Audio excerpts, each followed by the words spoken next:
premise of The Matrix is it proved that movies can make us care about dry, philosophical ideas. In the Wachowskis' 1999 film about a programmer who realizes he's living in a computer simulation, the deepest intrigue doesn't lie in what happens, but in why it happens and what it means. All I'm offering is the truth, nothing more. At the heart of this story are questions like, what's real? Do we actually want the truth? And can human beings be free? Such abstract inquiries become tangible, personal, urgent.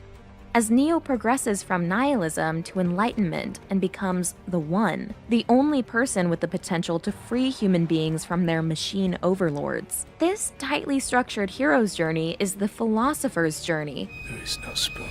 Packaged as a gripping, action-packed Hollywood flick. 20 years later, here's our take on the deep meaning of The Matrix and why it's a guide to freeing your mind, which can help us uncode the modern Matrix of our times. Free your mind.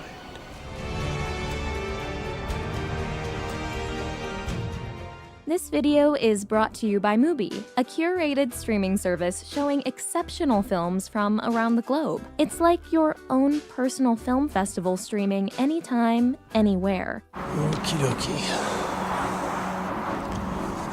Free my mind. The first Matrix movie has an age-old message: the truth shall set you free. It was he who freed the first of us.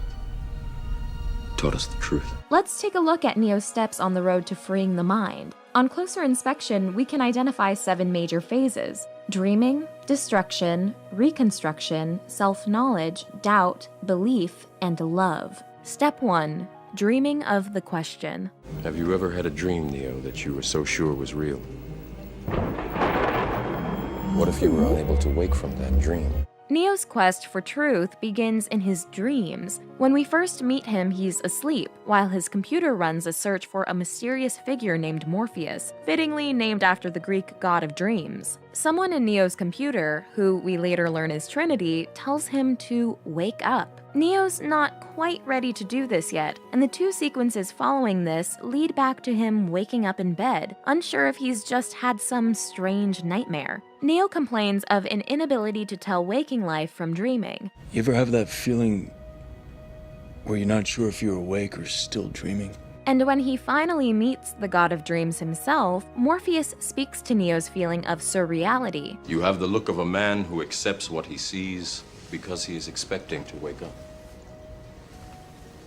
Ironically, this is not far from the truth. The twist is that it's Neo's so-called real life up until now that's been the dream world. You've been living in a dream world, Neo. Neo's mentor Morpheus represents intuition and faith in the unseen forces of the world, in direct opposition to the machine projections that use the eyes and rational arguments to enslave.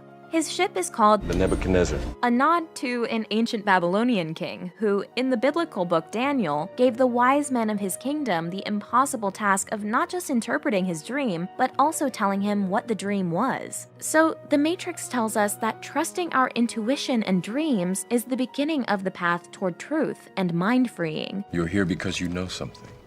What you know you can't explain, but you feel it. You felt it your entire life. This mysterious inner compass points us in the right direction before our rational minds can catch up. Such shaping fantasies that apprehend more than cool reason ever comprehends. Neo's intuition and dreams lead him to form a question. Interestingly, we gather that Trinity and the others began their journeys with the same question. You know the question, just as I did. What is the Matrix? So what starts all these rebels-to-be on the path to freedom is a growing awareness of this invisible thing that surrounds them, the Matrix. That there's something wrong with the world. You don't know what it is, but it's there, like a splinter in your mind. The Matrix?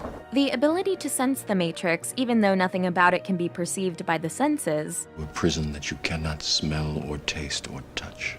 might remind us of the story about the fish who don't know they're surrounded by water. How's the water? And the 2 young fish swim on for a bit, and then eventually one of them looks over at the other and goes, "What the hell is water?" To have the initial capacity to free your mind, you have to question the obvious, what's right in front of your eyes. The point of the fish story is merely that the most obvious, important realities are often the ones that are hardest to see and talk about. You think that's air you're breathing now? The next phase of Neo's enlightenment is destructive truth. It is the world that has been pulled over your eyes to blind you from the truth. Shattering the illusions that blind and enslave us. You are a slave, Neo. What's untrue must die. This phase begins with the choice Morpheus offers Neo to remain in his comfortable pre-enlightened state. The story ends. You wake up in your bed and believe whatever you want to believe. Or to wake up. You stay in Wonderland, and I show you how deep the rabbit hole goes. Until this point, Morpheus's team and Neo are just meeting each other inside the Matrix. But the red pill allows Morpheus's team to locate where Neo's actual body is in the field where machines grow living human beings to use them for energy. As Neo's false conceptions of reality are torn down, This can't be. Be what? Be real? the disruption to his mind is so violent that he almost dies. He's going into arrest. This is the first death and rebirth Neo goes through in the film. Am I dead? Far from it. Like a baby, he must learn to use his own body Your muscles have atrophied. We're rebuilding them. and to begin thinking for himself, as symbolized by seeing through his own eyes. Why am my eyes hurt? You've never used them before. Neo's training is a process of unlearning. Morpheus tells Neo Don't think you are. Know you are. because the thinking that's holding him back is an obedience to the rules of the machines and their agents. Like gravity. What you must learn is that these rules are no different than the rules of a computer system. This is something we can all learn from, even if we're not yet ready to reject the laws of physics. Are we not also unnecessarily restricted by what we think we must do or can't do? What we deem possible? At the beginning of the movie, the power of the agents seems unbelievably giant. They are manifestations of the system itself. Yet their strength and their speed are still based in a world that is built on rules. Because of that, they will never be as strong or as fast as you can be. And the implication is that we too have unlocked power waiting for us if we unlearn our limitations. Once we start to unbelieve. Do you believe that my being stronger or faster has anything to do with my muscles in this place? After this period of destruction comes the third step, reconstructing a new reality from scratch. This is visualized in Neo's training sessions with Morpheus against a blank white background, where they have the ability to summon anything they can think of. This is the construct. It's our loading program.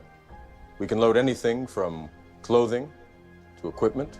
For the first time, he is discovering agency. This phase has a lot in common with the philosophical stance of existentialism, which grapples with the idea that human beings really are free. At first, humans tend to despair when they realize their freedom, as they find themselves in a world without given meaning. But existentialists don't see this as depressing. They view freedom as an empowering value because we get to create our own meaning. One of the fathers of existentialism, Friedrich Nietzsche, conceived of a grand hero he called the Übermensch, or Overman, who would create new life-affirming values to give higher meaning to our human existence. Sound familiar? There was a man born inside who had the ability to change whatever he wanted, to remake the Matrix as he saw fit. The Matrix is essentially about Neo becoming the Übermensch, or the One. You are